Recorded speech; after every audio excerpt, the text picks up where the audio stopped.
ಜಮ್ಮು ಮತ್ತು ಕಾಶ್ಮೀರದಲ್ಲಿ ಎಡೆಬಿಡದೆ ಸುರಿಯುತ್ತಿರುವ ಮಳೆಯಿಂದಾಗಿ ಜಮ್ಮುವಿನ ಪ್ರವಾಹ ಪರಿಸ್ಥಿತಿ ಉಂಟಾಗಿದ್ದು ಕನಿಷ್ಠ 30 ಮಂದಿ ಮೃತಪಟ್ಟಿದ್ದಾರೆ. ಪ್ರವಾಹ ಪರಿಸ್ಥಿತಿಯಿಂದಾಗಿ ಮಾತಾ ವೈಷ್ಣೋದೇವಿ ದೇಗುಲಕ್ಕೆ ತೀರ್ಥಯಾತ್ರೆಯನ್ನು ಸ್ಥಗಿತಗೊಳಿಸಲಾಗಿದೆ. ತ್ರಿಕೂಟ ಬೆಟ್ಟಗಳ ತುದಿಯಲ್ಲಿರುವ ದೇಗುಲಕ್ಕೆ ಹೋಗುವ ಮಾರ್ಗದಲ್ಲಿ ಭಾರೀ ಮಳೆಯಿಂದಾಗಿ ಭೂಕುಸಿತ ಸಂಭವಿಸಿ 6 ಜನರು ಮೃತಪಟ್ಟಿದ್ದು 18 ಜನರು ಗಾಯಗೊಂಡಿದ್ದಾರೆ. ಹಿಮಕೋಟಿ ಮಾರ್ಗವನ್ನು ಸಹ ಮುಚ್ಚಲಾಗಿದೆ. ದೋಡಾ ಜಿಲ್ಲೆಯಲ್ಲಿ 4 ಮೃತಪಟ್ಟಿದ್ದು ಜಮ್ಮು ಪ್ರದೇಶದ ಕೆಲವು ಪ್ರದೇಶಗಳಲ್ಲಿ ವಿದ್ಯುತ್ ಸರಬರಾಜು ಮತ್ತು ಇಂಟರ್ನೆಟ್ ಸೇವೆಗಳು ಅಸ್ತವ್ಯಸ್ತಗೊಂಡಿವೆ ಎಂದು ವರದಿಯಾಗಿದೆ. ತುರ್ತು ಸೇವೆಗಳನ್ನು ಹೊರತುಪಡಿಸಿ ಎಲ್ಲ ಸರ್ಕಾರಿ ಕಚೇರಿಗಳಿಗೆ ಇಂದು ರಜೆ ಘೋಷಿಸಲಾಗಿದೆ.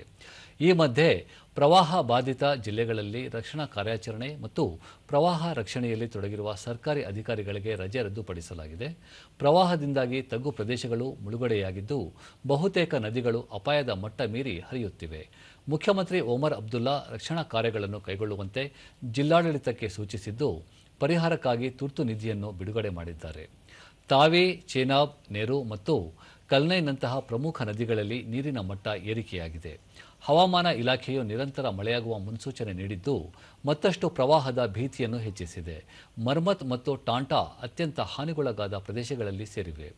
ಜಮ್ಮುವಿನಲ್ಲಿ ಮುಂಜಾಗ್ರತಾ ಕ್ರಮವಾಗಿ ಪ್ರಮುಖ ಹೆದ್ದಾರಿಗಳಲ್ಲಿ ಸಂಚಾರವನ್ನು ಸ್ಥಗಿತಗೊಳಿಸಲಾಗಿದೆ. ಜಮ್ಮು ಶ್ರೀನಗರ ರಾಷ್ಟ್ರೀಯ ಹೆದ್ದಾರಿ 44ರಲ್ಲಿ ಮತ್ತು ಜಮ್ಮು ಉಧಂಪುರ್ ಅಪ್ ಟ್ಯೂಬ್ ಭೂಕುಸಿತ ಮತ್ತು ನೀರಿನ ಅಡಚಣೆಯಿಂದಾಗಿ ಮುಚ್ಚಲ್ಪಟ್ಟಿದೆ. ಕತ್ರಾ ಶಿವಖೋರಿ ರಸ್ತೆಯಲ್ಲಿಯೂ ಸಂಚಾರವನ್ನು ಸ್ಥಗಿತಗೊಳಿಸಲಾಗಿದೆ.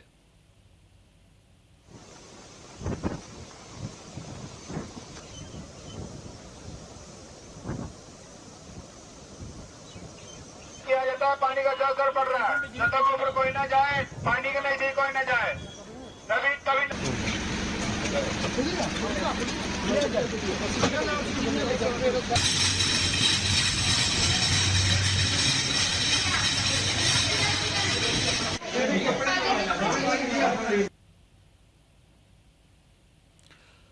ಮಾತಾ ವೈಷ್ಣೋದೇವಿ ದೇವಾಲಯದ ಮಾರ್ಗದಲ್ಲಿ ಸಂಭವಿಸಿದ ಭೂಕುಸಿತದಲ್ಲಿ ಜೀವ ಕಳೆದುಕೊಂಡವರಿಗೆ ಪ್ರಧಾನಿ ಸಂತಾಪ ಸೂಚಿಸಿದ್ದಾರೆ. ತಮ್ಮ ಸಾಮಾಜಿಕ ಖಾತೆಯಲ್ಲಿ ಅವರು ಈ ಘಟನೆ ತೀವ್ರ ಆಘಾತಕಾರಿಯಾಗಿದ್ದು ಮೃತಪಟ್ಟವರ ಕುಟುಂಬದೊಂದಿಗೆ ತಾವಿರುವುದಾಗಿ ತಿಳಿಸಿದ್ದಾರೆ. ಸಂತ್ರಸ್ತರಿಗೆ ಸೂಕ್ತ ಸಹಾಯ ನೀಡಲಾಗುತ್ತಿದ್ದು ಗಾಯಾಳುಗಳು ಶೀಘ್ರ ಗುಣಮುಖರಾಗಲು ಹಾಗೂ ಎಲ್ಲರ ಸುರಕ್ಷತೆಗೆ ಪ್ರಾರ್ಥನೆ ಸಲ್ಲಿಸುವುದಾಗಿ ತಿಳಿಸಿದ್ದಾರೆ. ಕೇಂದ್ರ ಗೃಹ ಸಚಿವ ಅಮಿತ್ ಶಾ ಜಮ್ಮುವಿನಲ್ಲಿ ಸಂಭವಿಸಿರುವ ಭೂಕುಸಿತಕ್ಕೆ ವಿಷಾದ ವ್ಯಕ್ತಪಡಿಸಿದ್ದು ಪರಿಹಾರ ಹಾಗೂ ರಕ್ಷಣಾ ಕಾರ್ಯಗಳಿಗೆ ಕೇಂದ್ರದಿಂದ ಅಗತ್ಯ ನೆರವು ನೀಡುವುದಾಗಿ ಜಮ್ಮು ಕಾಶ್ಮೀರದ ಮುಖ್ಯಮಂತ್ರಿ ಒಮರ್ ಅಬ್ದುಲ್ಲಾ ಅವರಿಗೆ ಭರವಸೆ ನೀಡಿದ್ದಾರೆ.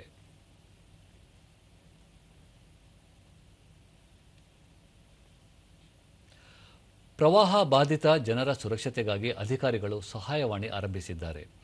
ಜಮ್ಮು 0191257116 ಮತ್ತು 0191252054, ಸಾಂಬಾ 019232410004, ಕಥುವಾ 0192223876, ದೋಡಾ 9596776243, ಕಿಶ್ತ್ವಾರ್ 9484217492 ಈ ಸಂಖ್ಯೆಗಳು ಎಲ್ಲ ಅಧಿಕೃತ ಸಾಮಾಜಿಕ ಮಾಧ್ಯಮ ವೇದಿಕೆಗಳಲ್ಲಿ ಲಭ್ಯವಿವೆ.